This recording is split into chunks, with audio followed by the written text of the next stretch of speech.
Olá, queridos companheiros de leitura, de estudo, dessa nossa playlist Fonte Viva.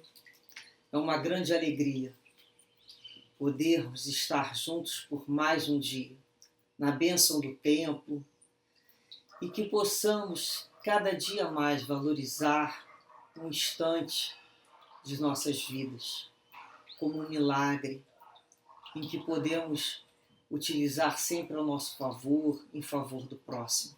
Que não seja um tempo perdido.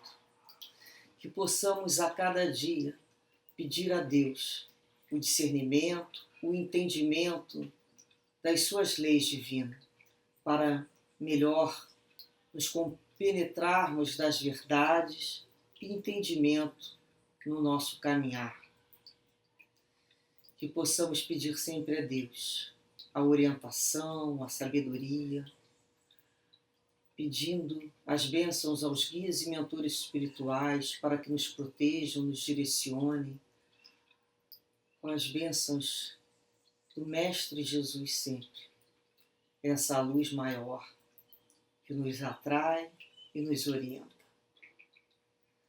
E dessa forma, então, no dia de hoje, com a certeza de todo esse amparo espiritual, que envolve a todos nós que buscamos estudar para melhor compreender, para mais amar e melhor servir, possamos fazer, então, a leitura da mensagem de hoje, a mensagem número 175, que tem como título Mudança. Emmanuel nos traz aqui o Evangelho de Lucas, no capítulo 9, versículo 53, em que disse: Mas não o receberam, porque o seu aspecto era como de quem ia a Jerusalém. Digna de nota a presente passagem de Lucas. Reparando os samaritanos que Jesus e os discípulos se dirigiam a Jerusalém, negaram-se a recebê-los. Identificaram-nos pelo aspecto.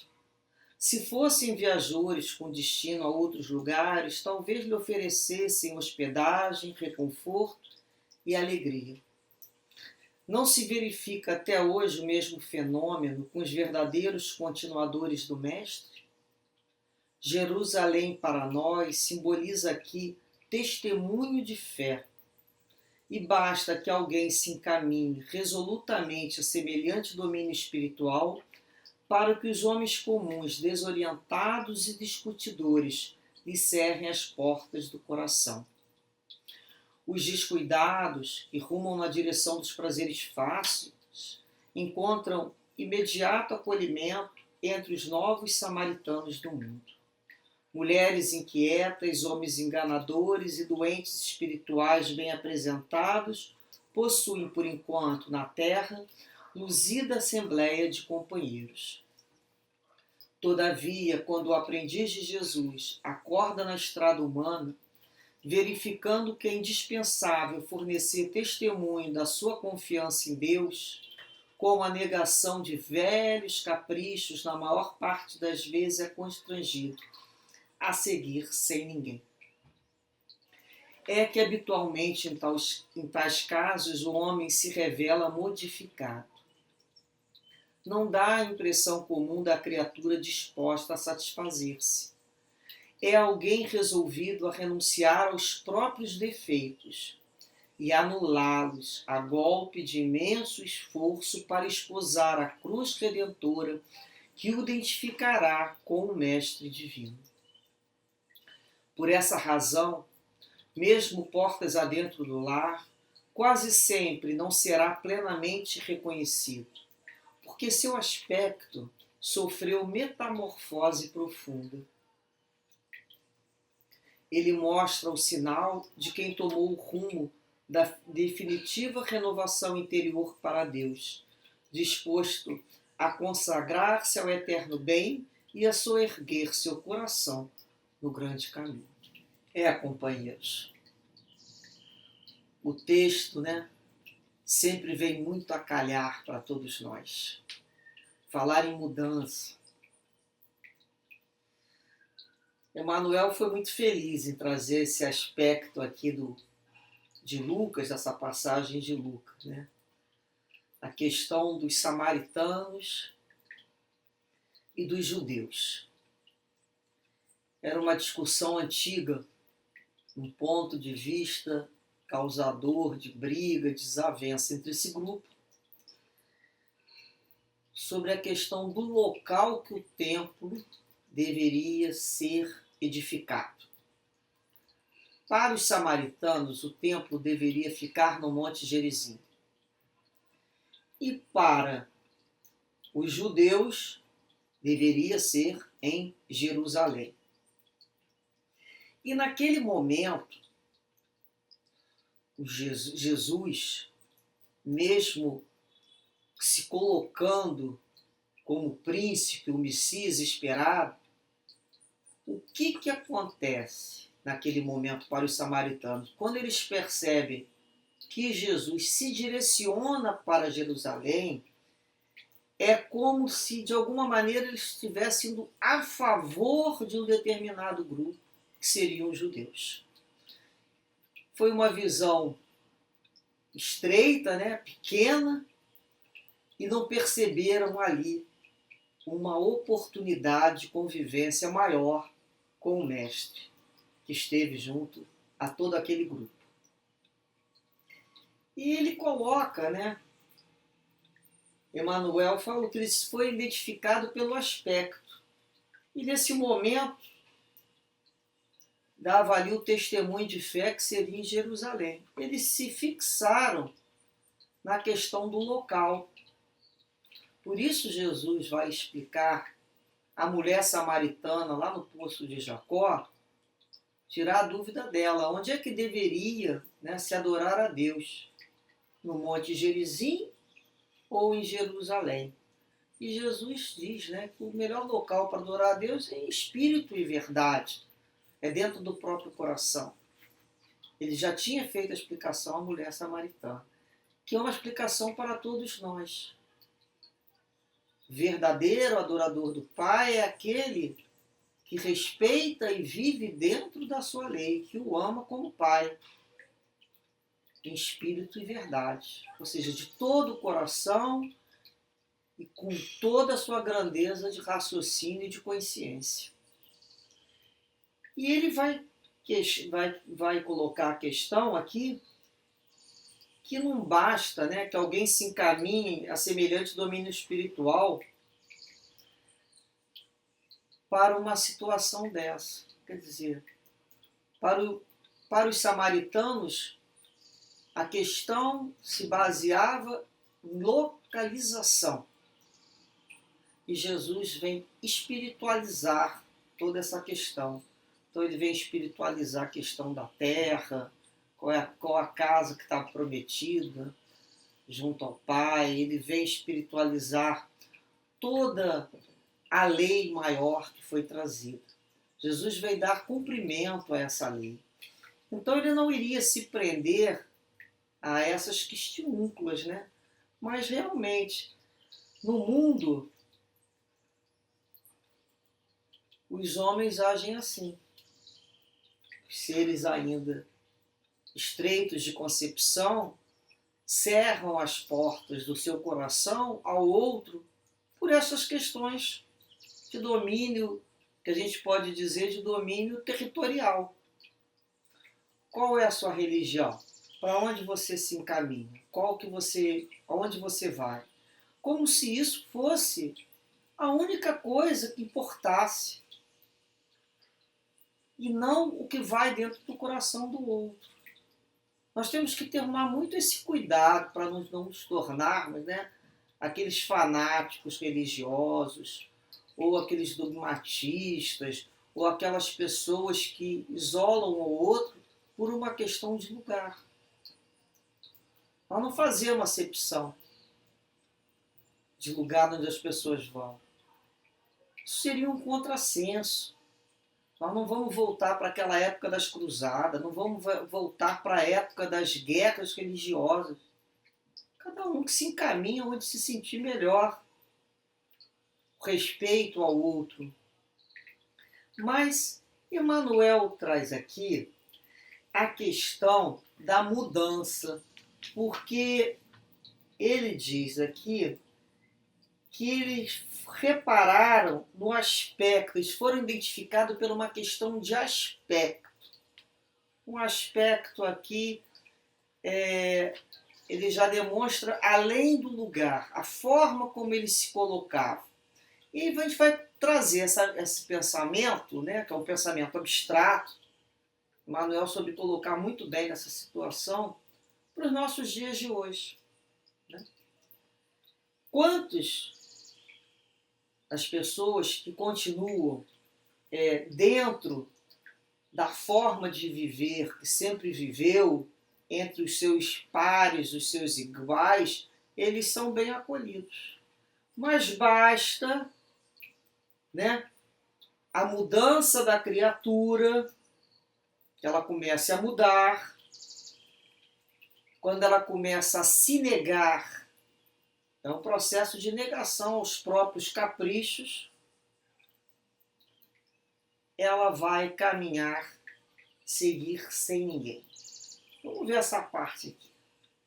Então ele nos diz que enquanto a criatura vive para a satisfação dos seus próprios caprichos, de acordo com a maioria da sociedade ainda vive, por uma questão de afinidade, ela é bem acolhida. E é assim que ocorre. Porque a mudança é uma coisa que incomoda. Mudança não é uma coisa fácil. Nem para aquele que a vivencia e nem para aquele que vê aquele que vivencia. Que incomoda todo mundo.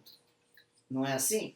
Então a gente, quando lembra de mudança, a gente lembra de buscar, né, as coisas da nossa casa, os nossos pertences e começar a definir o que vai continuar conosco e o que não vai mais servir para o novo domicílio. Então, muitas vezes a gente vai olhar um objeto e vai falar assim, olha, isso foi muito bom, isso foi muito... mas nesse novo endereço que eu vou morar, não cabe mais esse objeto. Não tem mais a ver, não tem espaço, ou então eu vou mudar, eu quero uma coisa que me dê menos trabalho, que me sobrecarregue menos com atenção a esse tipo de coisas. E a gente vai ver que a gente passa durante décadas da vida, às vezes guardando situações, quando a gente tem que se mudar para um lugar menor, nós vamos ter que nos desfazer, isso é um exercício maravilhoso. Que aquilo não nos serve mais, a gente guardou aquilo para um momento especial que talvez não tenha ocorrido uma vez durante décadas, né? E a gente vai ver que isso serviu mais para a nossa mente. E a gente vai aprendendo a olhar aquilo e desapegar daquelas coisas, daquelas situações, porque não é mais a nova situação que se apresenta. Isso é muito importante. Agora, incomoda porque nos faz ter que tomar decisões. Escolher alguma coisa pela sua utilidade. Realmente isso vai ser útil? Realmente isso tem um valor na minha vida emocional? Porque tudo tem um valor emocional, mas eu não posso levar tudo. Então, dentro dos valores emocionais, eu vou escolher aquilo que realmente tem um valor emocional. Um valor que acho que eu acredito que o ambiente fica mais alegre ou mais bonito com aquela coisa. Então a mudança em todos os sentidos. Geralmente quando a gente muda, ele está falando aqui de mudança de domicílio. Mas o processo de mudança de emprego é um processo difícil. Se adaptar a um novo trabalho, a novos colegas, a um novo regime de perguntas, a uma nova forma de se colocar, é uma mudança. Quando a gente muda de bairro, quando a gente muda de cidade, é uma outra dificuldade também. Então a mudança, ela nos faz, de uma certa maneira, implicitamente, nos faz ter que escolher, abrir mão, modificar.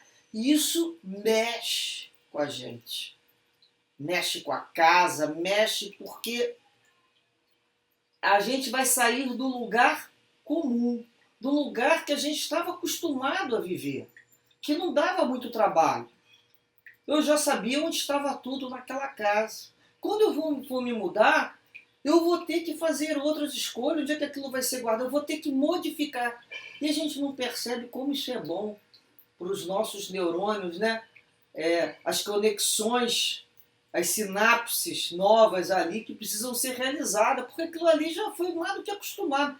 Então, às vezes, a gente não quer mudar, a gente não quer modificar, a gente deixa do jeito que tá bom demais, não mexe nisso não, vamos levando do jeito que tá. E às vezes não depende da gente querer ou não querer. A vida vem com uma onda, ou taca ali um vento que tira a gente daquele lugar, que a gente está feliz da vida ali, do jeito que estava mesmo, tá bom, de qualquer maneira, que a gente não quer ter trabalho.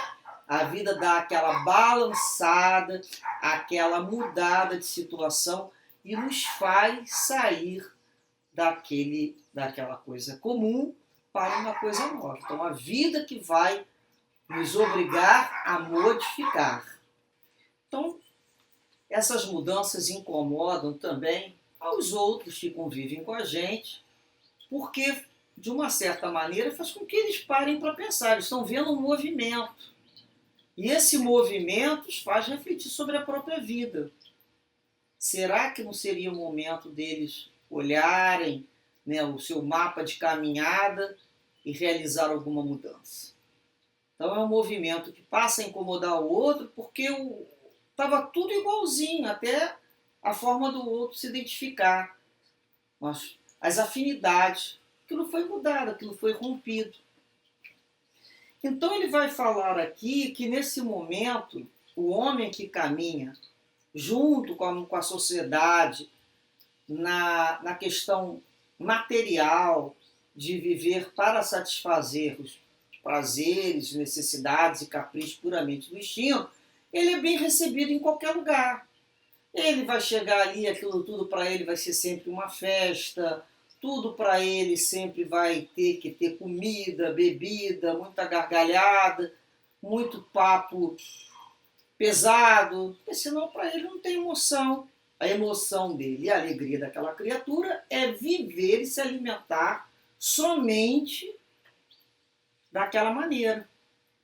Então, quando nós saímos de um grupo desse e começamos a modificar, a não querer mais viver apenas para satisfazer as sensações físicas, isso incomoda os outros. Vai começar a incomodar porque vai fazer ele também pensar. Ele já não está mais igual. E ele coloca aqui, quando resolvemos, né, o aprendiz de Jesus quer fornecer o testemunho da sua confiança em Deus com a negação de velhos caprichos, é quando a criatura nega velhos caprichos a si mesmo. Sim, eu era desse grupo, sim, eu gostava dessa vida, sim, eu fazia isso, sim, eu tinha esse capricho. Mas no momento que eu resolvi e entendi, foi uma escolha minha, que eu quis caminhar com Jesus, naturalmente as minhas escolhas também foram modificadas. Porque não dá para mudar só uma parte. No início é só uma parte. Nós fazemos toda uma concessão para a gente, para os nossos caprichos. Com o passar do tempo, a gente começa a perceber que não pode mais ser assim. Então não é ninguém que nos obriga, é a nossa consciência que vai estar sempre nos acordando e dizendo: você já não é capaz de fazer um pouquinho mais nesse seu regime de caprichos do mundo? São regimes, processos de regime, quando a gente começa a fazer modificação. Então a gente se nega e nesse momento a gente é constrangido a seguir sem ninguém. O que é seguir sem ninguém? Não vai ter aplauso, não vai ter ninguém dizendo assim: que maravilha o que você está fazendo. Não. deixa de ser bobo. Pelo contrário, você vai ter pessoas assim, te puxando para trás. Ah, você vai querer virar o quê? Santo agora? Você acha que isso aqui, o que você está fazendo aqui com a gente é que vai te impedir de alguma coisa? Você não sei o que, e começa com aquela situação. E a gente vê como é difícil. Porque tem uma hora que você dá explicação, mas tem uma hora que você já cansou de dar explicação, até porque você não sabe nem como explicar. É uma necessidade do teu espírito. Aqueles ambientes, aquele assunto, aquela situação, ela já te constrange. Ela não te causa a mesma alegria que causava em outro tempo. E aquilo começa às vezes a virar já até um fardo. Que você gosta dos amigos, você quer manter os amigos, mas não dá para ser da forma que eles queriam o tempo todo. Então inverte, eles só passam a receber da nossa presença um pouquinho. E certamente quando a gente não está perto dele, eles falam que a gente, né, para os outros, que a gente resolveu ser isso, aquilo, outro. Mas isso é problema deles. A gente vai sempre pensar assim, isso é problema deles. É problema de afinidade. Por algum momento nós caminhamos juntos que tínhamos a mesma grau de afinidade, o mesmo objetivo. Nós mudamos. Como eles também vão mudar. Então a gente começa a perceber que essa modificação, ela passa a ser revelada. Não é pela forma de vestir, não. É pela forma de observar a vida, pela forma de se comportar. Então, ela é alguém resolvido a renunciar aos próprios defeitos e anulá-los. Olha só. A golpes de imenso esforço. É hercúleo esse trabalho. As pessoas não imaginam a solidão e a dor que é se encontrar dentro de si, se observar o que devemos vir a ser, olhar a rota que estávamos caminhando. Nós temos que caminhar para o Cristo, para o alto e para cima. Nós estávamos indo assim, inclinado para baixo. Então é pegar todo esse tempo, todas essas afirmações, com a gente mesmo. É um processo de rodar, de se girar, de olhar dentro de si esse defeito, essa irregularidade no caminhar e anulá-lo. Como é que se anula? Por substituição de comportamento. Muitas vezes sem saber. Contando com Jesus. Vai ser uma batalha, a maior luta que se tenha dentro de si mesmo.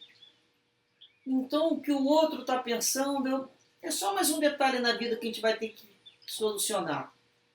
O problema sou eu quando eu tenho que me dizer, não, eu não quero mais esse tipo de sensação me alimentando na vida. Eu já quero buscar Deus, eu quero buscar outras faixas de pensamento.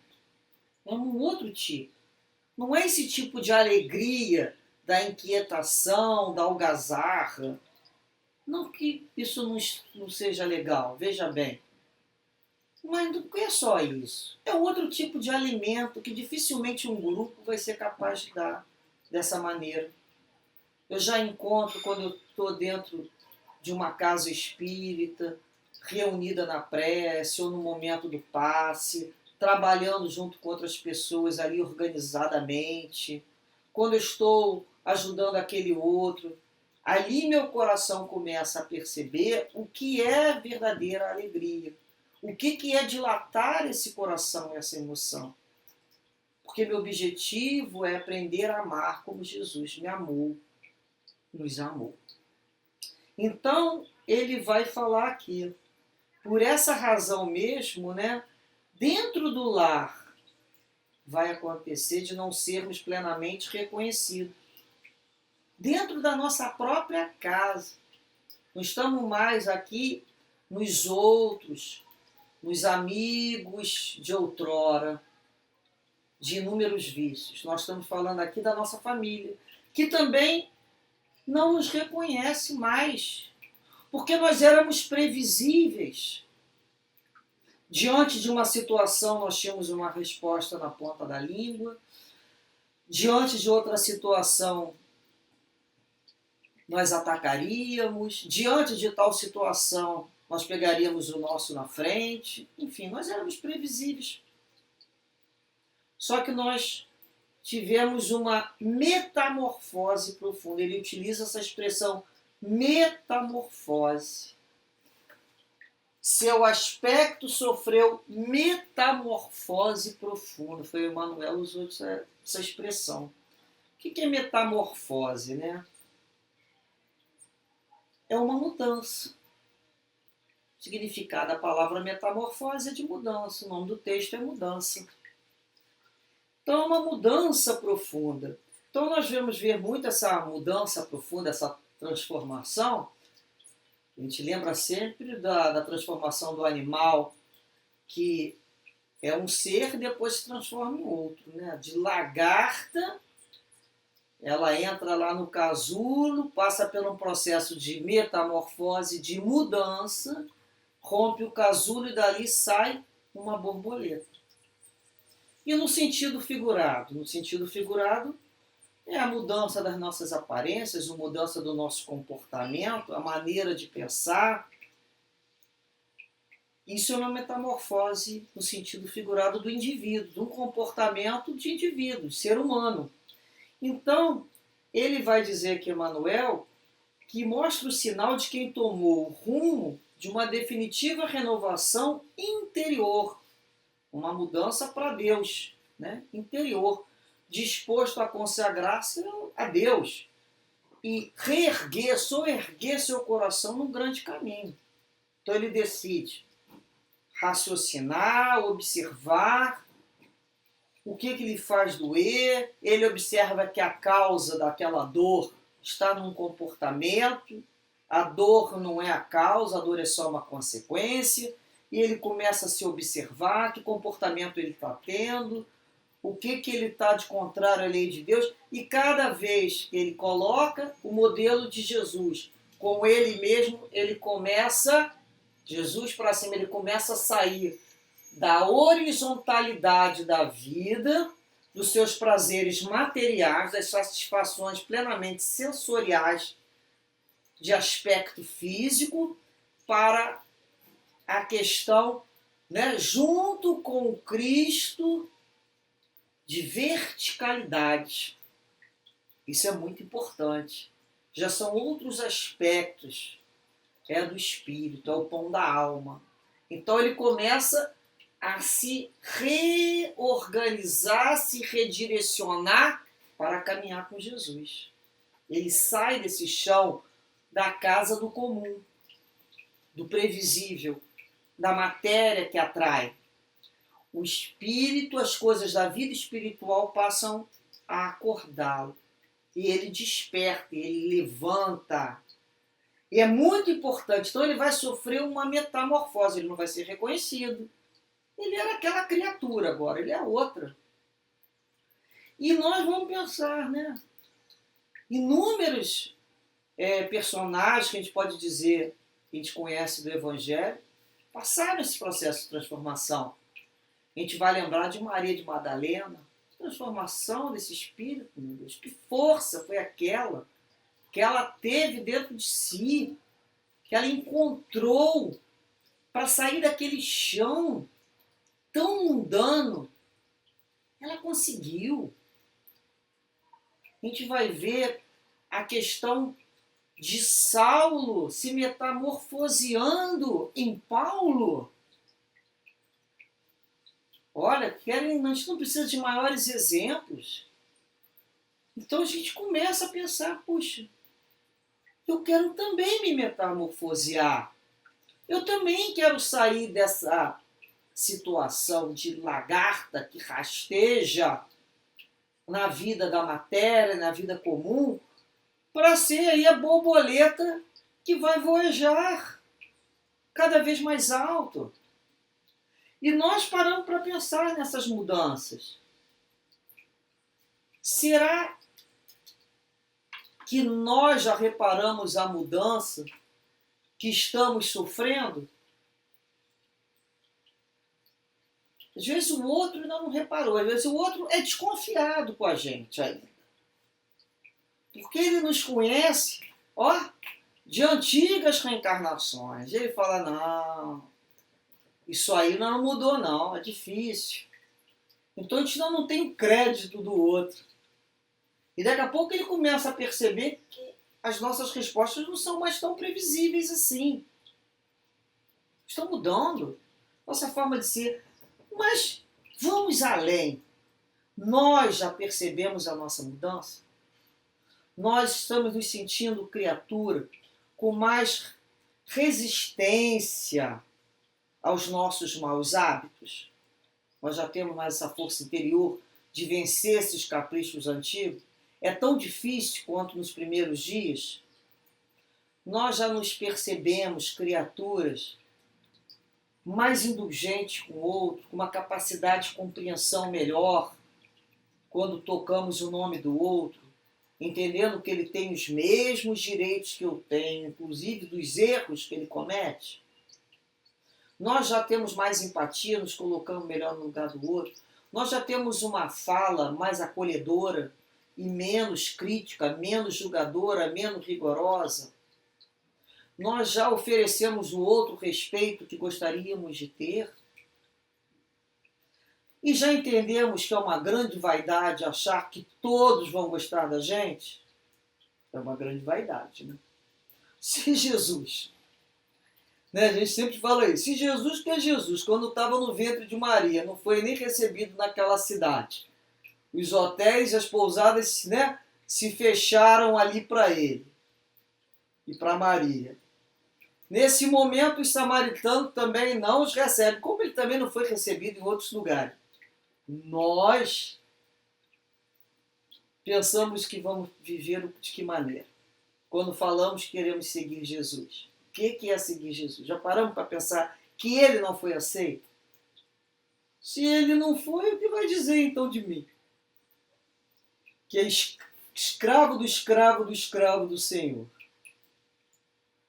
Não é assim? A gente começa a compreender isso. Se fizeram isso com ele, o que vai fazer com a gente?